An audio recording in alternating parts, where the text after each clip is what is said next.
네, 오늘 우리 누가복음 5장의 마지막 내용입니다. 오늘 읽은 말씀은 주로 이렇게 새로운 변화나 개혁에 관한 주제를 다룰 때마다 등장하는 굉장히 유명한 비유입니다. 첫 번째 비유는 새 옷과 이 낡은 옷에 대한 내용입니다.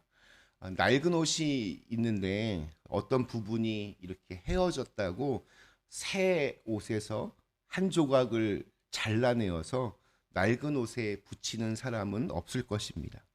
게다가 이렇게 낡은 옷에 새 그 옷 조각을 이렇게 깁는다고 그게 잘 어울리지도 않습니다.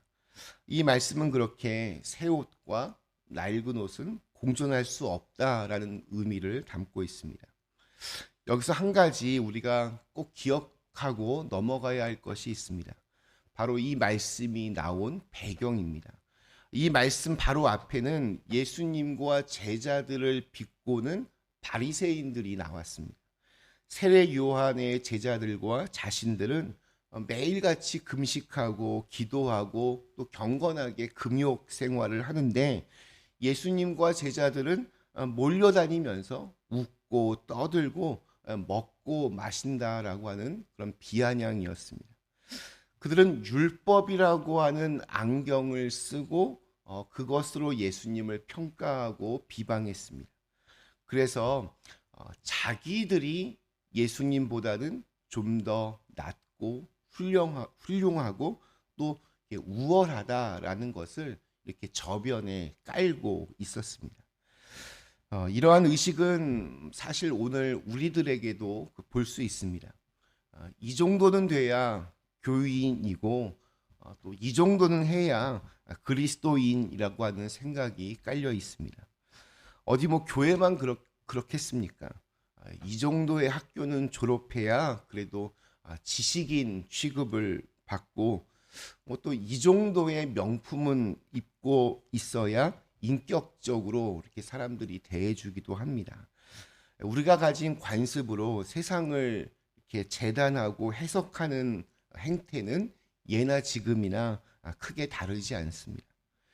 예수님께서 이 비유를 말씀하신 동기는 유대인들이 가지고 있는 옛 관습, 그러니까 율법과 같은 제도와 새로운 진리, 새로운 질서로 이 땅에 오신 메시아, 즉 새로운 길을 내시는 예수 그리스도를 이렇게 대비시켜 주시는 그러한 말씀입니다.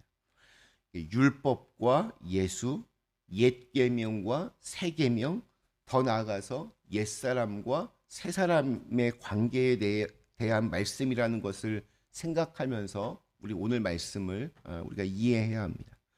우리 요한복음 3장에는 한밤중에 예수님을 찾아온 니고데모의 이야기가 나옵니다. 예수님은 니고데모에게 네가 거듭나야만 하나님 나라를 볼 수 있다라고 말씀하십니다. 그러자 니고데모는 그 말의 뜻을 이해하지 못했습니다.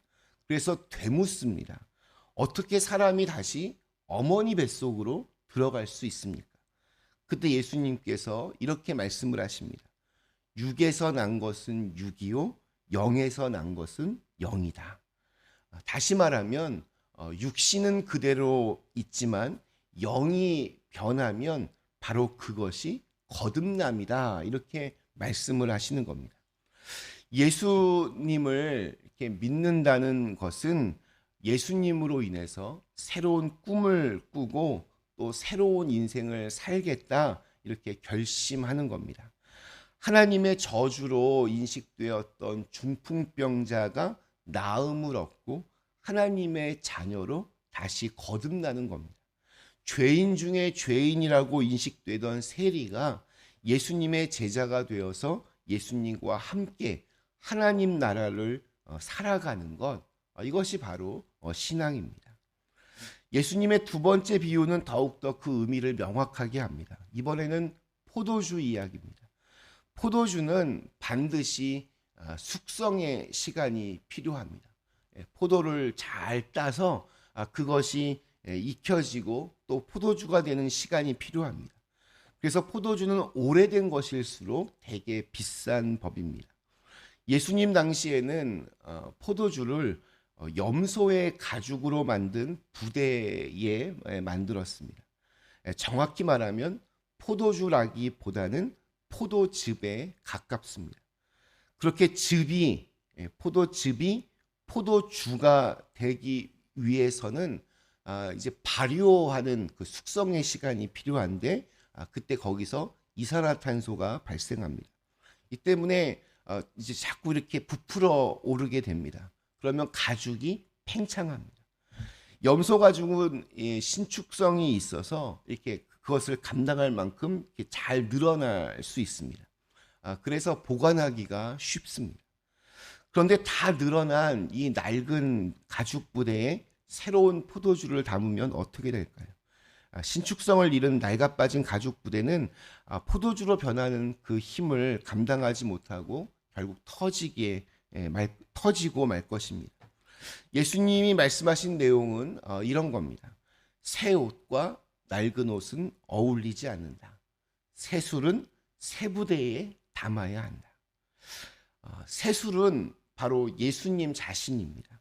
그리고 그 가죽 부대, 그 부대는 우리들입니다. 즉 우리가 변해야 예수님을 제대로 담을 수 있습니다.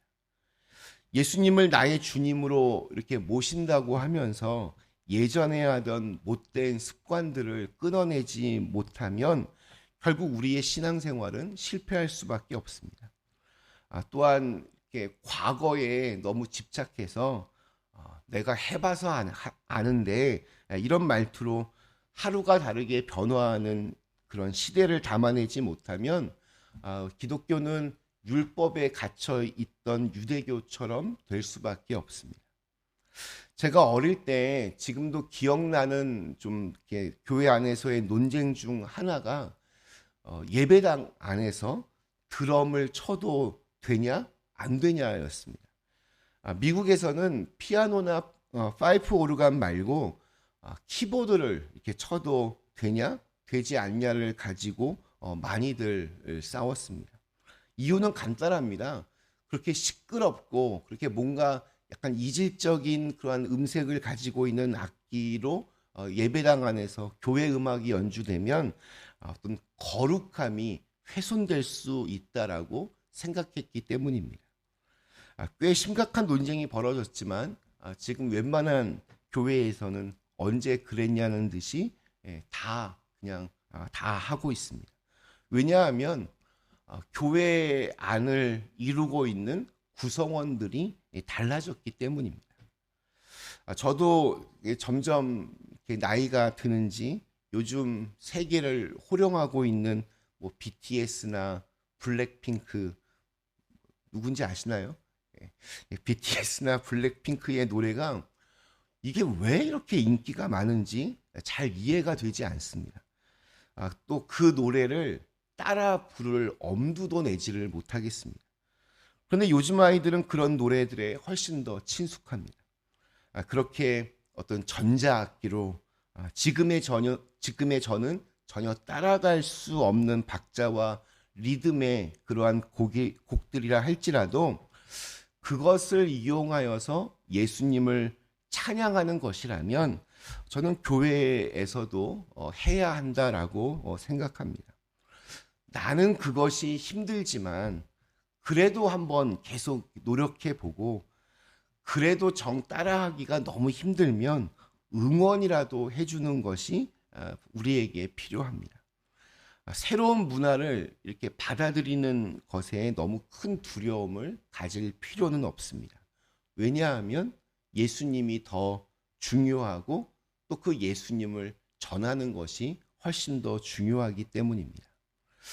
우리는 오늘도 새로운 시간을 살아냅니다. 그런데 과거에 매여 있는 사람들은 어제나 오늘이나 다 똑같이 이러한 마인드로 살아갑니다. 과거의 그림자로 오늘을 살아갑니다. 그러나 믿음이라고 하는 것은 늘 나보다 앞에 있는 겁니다. 어떤 표대를 보고 우리가 쫓아가는 것이지 아유, 뭐 예전에도 해봐서 아는데 이런 마인드로 믿음 생활을 하면 절대 신선함과 새로운 은혜들을 우리가 경험하지 못하게 됩니다. 오늘은 새로운 하나님의 은혜가 부어지는 시간입니다. 어제와는 다른 오늘을 감당할 수 있는 새로운 믿음이 우리에게 필요합니다. 만나는 매일같이 내렸지만 어제 내렸던 만나는 오늘 먹을 수 없었습니다. 오늘은 새로운 하나님의 기회의 시간이고 은혜의 시간입니다. 그러니까 어제의 실패에 가로막혀서 어제의 고통에 자꾸 얽매여서 오늘을 더럽히지 않았으면 좋겠습니다. 어제의 그림자 때문에 오늘을 우리가 좀 자꾸 지지부진하게 그렇게 살아가면 안 됩니다. 오늘은 오늘 우리에게 부어주시는 새로운 은혜가 있음을 늘 기억해야 합니다. 특별히 우리가 새로운 이러한 시대, 새로운 문화, 새로운 사람들에 대해서 우리가 너무 두려워할 필요가 없는 것은 바로 예수님 때문입니다. 오늘 마지막 39절에 보면 새로운 포도주보다 묵은 포도주 얘기를 합니다. 예수님은 불변하십니다. 예수님은 변하지 않습니다. 아무리 시대가 변하고 사람들이 바뀌어도 예수님은 그대로 있습니다.